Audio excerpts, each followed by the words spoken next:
बनी इसराइल का मिकवा, ठीक है, उसी तरह ईसाई जो करते हैं बपतिस्मा लेते हैं, और उसी तरह मुस्लिम गुस्ल करते हैं, और हिंदू जो पाप की डुबकी लेते हैं वो जाके पाप धोने को जाते हैं। वो तीनों का जो है ना कॉन्सेप्ट एक है, तरीका अलग अलग है, नाम अलग अलग है, लेकिन सबका कॉन्सेप्ट एक ही है, मन को तन को साफ करना है।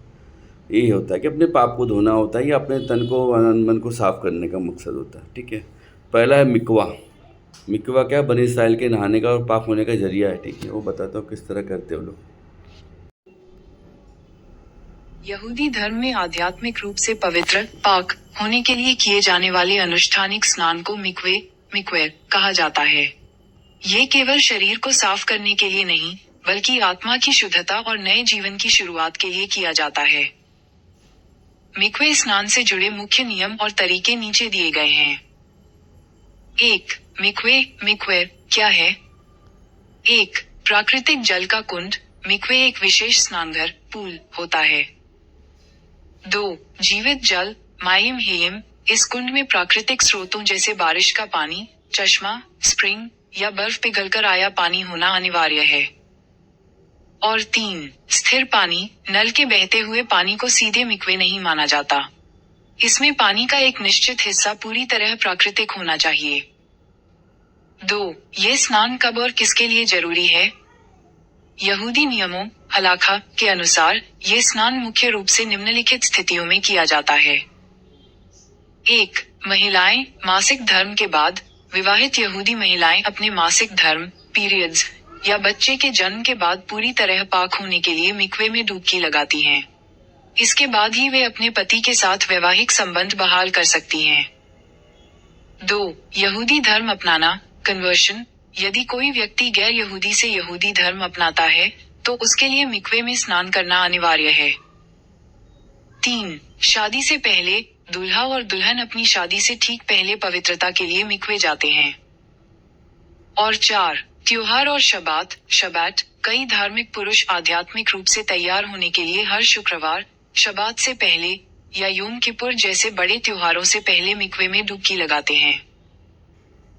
3. स्नान करने का सही तरीका नियम। मिक्वे में पाक होने के लिए सख्त नियमों का पालन करना पड़ता है। 1. कोई बाधा न हो। चचित्सा। पानी और शरीर के बीच कोई भी चीज नहीं होनी चाहिए। स्नान से पहले कपड़े, गहने, मेकअप, नेल पॉलिश, पट्टियां और यहाँ तक कि शरीर की गंदगी या उलझे बाल भी पूरी तरह साफ किए जाते हैं। 2. पूरी तरह डूबना। व्यक्ति को पानी में इस तरह डुबकी लगानी होती है कि उसका पूरा शरीर और सिर का एक एक बाल पानी के अंदर समा जाए। अगर शरीर का छोटा सा हिस्सा भी बाहर रह गया, तो स्नान अधूरा माना जाता है। 3. दुआ ब्लेसिंग पढ़ना। पानी में डुबकी लगाने के दौरान या बाद में एक विशेष यहूदी प्रार्थना आशीर्वाद पढ़ी जाती है। और 4. अटेंडेंट की मौजूदगी। पारंपरिक रूप से एक मिक्वे गाइड, महिला या पुरुष, जेंडर के अनुसार, बाहर खड़ा रहता है, जो ये सुनिश्चित करता है कि व्यक्ति पूरी तरह पानी में डूबा है और स्नान सही ढंग से हुआ है। यहूदी धर्म में इस प्रथा को बहुत पवित्र माना गया है।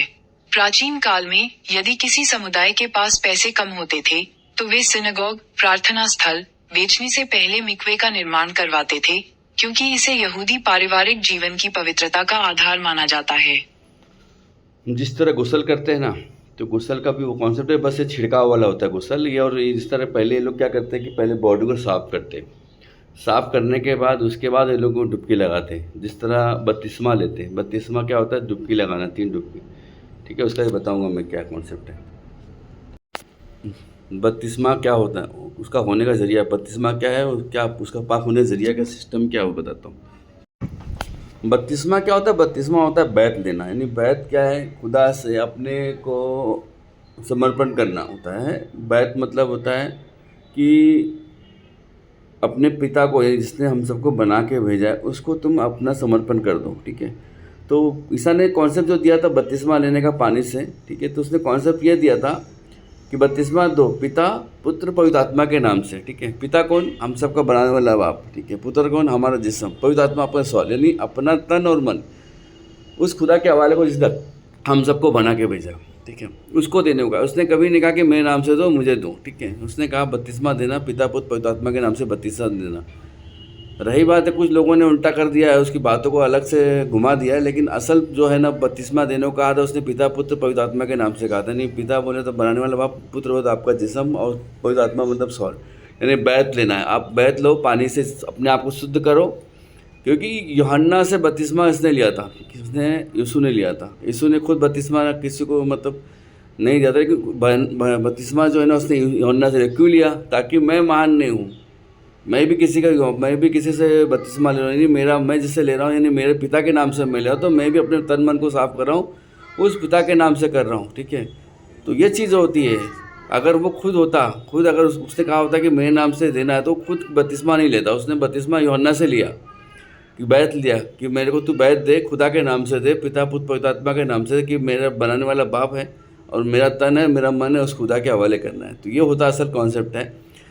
असल चीज़ है कि जो पाप की होती है, मतलब हर अंदर की जो गंदगी है, डुबकी लगाने का असल मकसद होता है, चाहे कोई भी हो मज़हब हो, जब वो अपने बदन पे पानी डालता है तो उसका ये सोचा है कि मेरे अंदर की मतलब अंदर की बुराई और बाहर की बुराई दोनों ख़त्म हो जाए, ठीक है। गुस्ल क्या है होता है? गुस्ल भी पाक होने का ज़रिया है, बस तरीका अलग है। गुस्ल में जो रहते हैं कि वो डुबकी नहीं लगाते, वो छिड़काव वाला होता है, नहीं बॉडी के अंदर हर चीज़ को। गुस्ल जब लेते हो तो बॉडी का कोई भी पार्ट से नहीं है, बाल भी, हल्का बाल भी छूटना नहीं चाहिए, तो उसको होता है गुस्ल बोलता है। नहीं, पानी से ही लेना है, लेकिन क्या ऐसा है कि जब हम गुस्ल लेते हैं तो हम पढ़ते हैं कि अब मेरा तन और मन साफ़ करना, ठीक है। सिर्फ गुस्ल सिर्फ होता है नहाने का, असल पाक होने का नहीं होता है, वो रूहानी जिस्मानी दोनों का ही पाक होने का ज़रिया बनाएगा। गुस्ल लेने का असल मकसद होता है। तो ये चीज़ है। गुस्ल में हम क्या पढ़ते हैं? गुस्ल में पढ़ते हैं जनाबत इस्लाम से दूर, यानी अंदरूनी और बाहरी, ठीक है, दोनों भी कहते हैं कि दोनों के हमारे लिए पाक कर। जिस तरह यहूदी भी दुआ पढ़ते हैं, उस तरह मुसलमान भी दुआ पढ़ते हैं, ठीक है। और अपने मतलब अंदरूनी हिस्से को भी और बाहरी हिस्से को भी पाक करने को कहते हैं, ठीक है। इस्लाम में गुस्ल का अर्थ केवल नहाना नहीं है, बल्कि यह पूरे शरीर को धोकर आध्यात्मिक और शारीरिक पवित्रता प्राप्त करने की एक अनिवार्य धार्मिक प्रक्रिया है। इसके बिना कोई भी इबादत, जैसे नमाज, रोजा या कुरान पढ़ना, मान्य नहीं होती। गुस्ल करना मुख्य रूप से इन कारणों से अनिवार्य, फर्ज हो जाता है। 1. जनाब, वैवाहिक संबंध बनाने या किसी भी कारण से वीर्य, सीमेन, निकलने के बाद, जागते हुए या स्वप्नदोष के दौरान। 2. मासिक धर्म, हेज, महिलाओं में पीरियड्स, माहवारी का रक्तस्राव पूरी तरह समाप्त होने के बाद।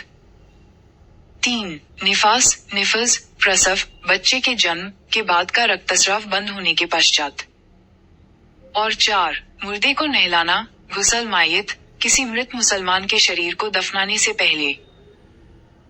इसके अलावा शुक्रवार, जुमे की नमाज से पहले, ईद की नमाज से पहले या हज के दौरान इहराम बांधने से पहले गुस्ल करना सुन्नत, पुण्य का कार्य माना गया है।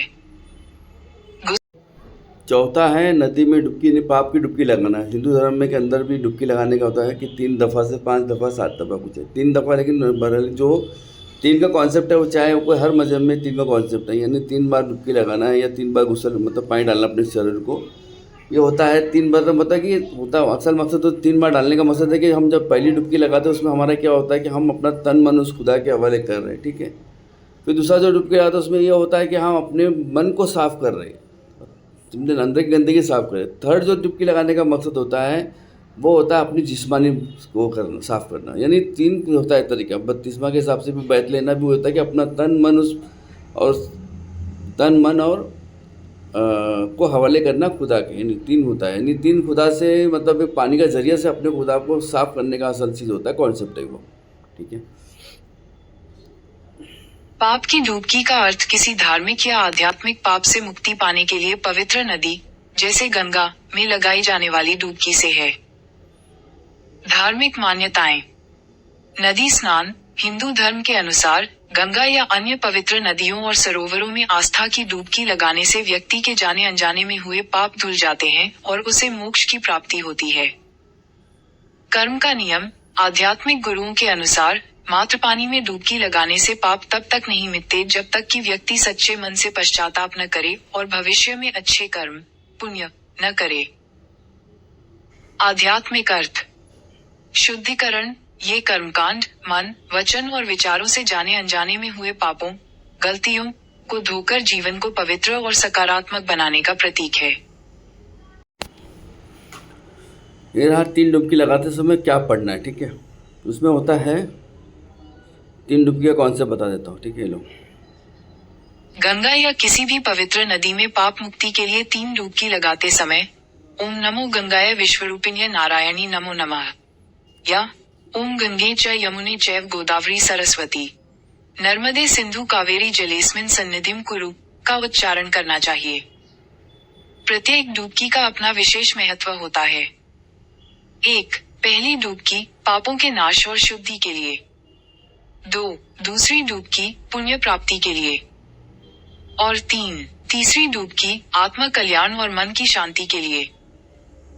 सरल शब्दों में, यदि आपको संस्कृत मंत्र याद न हो, तो आप डुबकी लगाते समय हर हर गंगे या जय मां गंगे का मन में स्मरण कर सकते हैं।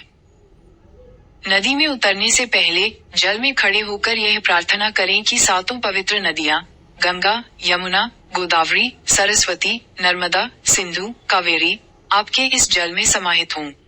स्नान के बाद सूर्य देव को अर्घ्य देकर अपनी पूजा पूरी करें। ये होता है एक्चुअली कॉन्सेप्ट एक है, सबको मन का ही साफ करना है, तन को साफ करना है। वो हर मज़हब वाला वही बोलता है कि जब आप पानी से डुबकी यानी पानी से नहाते हो तो अपने अंदर की गंदगी, बाहरी गंदगी निकालो। बस तरीका अलग अलग है, नाम अलग अलग है, सोच एक ही है बस। लेकिन ना तो 4-5 का जो भी नामों से लेते, कोई बपतिस्मा बोलता है, कोई गुसल बोलता है, कोई पाप की डुबकी कहता है, कोई मिकवा कहता है, लेकिन तरीका वही है कि मतलब तरीके में थोड़ा डिफरेंस कर दिया है, लेकिन सबका सोच और सबकी वही होता है कि हमारे अंदर की गंदगी, बाहर गंदगी साफ़ होना है, ठीक है। बस ये समझो, इंसान बनो। मैं ये कहने का मतलब मेरा कि तो जो एक दूसरे को गलत समझ रहे ना कि मज़हब के नाम पे मैं अफजल हूँ, जा रहे एक ही तरफ, लेकिन ना तरीका तुम्हें अलग अलग होंगे। हर इंसान का सोच अलग है, विचार अलग होता है। एक बाप को 4 के बेटे को सोच अलग, विचार अलग होता है, तरीका अलग होता है। काम का तरीका वही काम को करते हैं, लेकिन अलग अलग तरीके से करते हैं। उसी तरह वही काम है कि ये खुदा को मानते हैं, लेकिन है ना नाम उसको अलग से बुलाते हैं, तरीके तो थोड़ा बहुत चेंजेस कर देते हैं, लेकिन जाते उसी खुदा के पास है। लेकिन समझे ना बात, ये चीज़ है। मैं कहने का मेरा मकसद ये दिखाने का ये मकसद ये हो रहा है सब कि तुम जा रहे की तरफ, लेकिन बस अपने जिसने हर मज़हब वाला अपने आप को कब्जा समझ रहा है, ठीक है। तरीका अलग, कुछ कॉन्सेप्ट अलग है, सोचने का तरीका अलग है, मियाद अलग है। ऐसा चीज़ ये हो रहा है इंसान की ना समझी हो रही है कि एक दूसरे को, क्योंकि ना समझी इसलिए हो रही है कि भाषा, लैंग्वेज अलग अलग है, सोच अलग अलग है, विचार अलग है, इसलिए आपस में एक दूसरे को गलत समझ रहे हैं, ठीक है।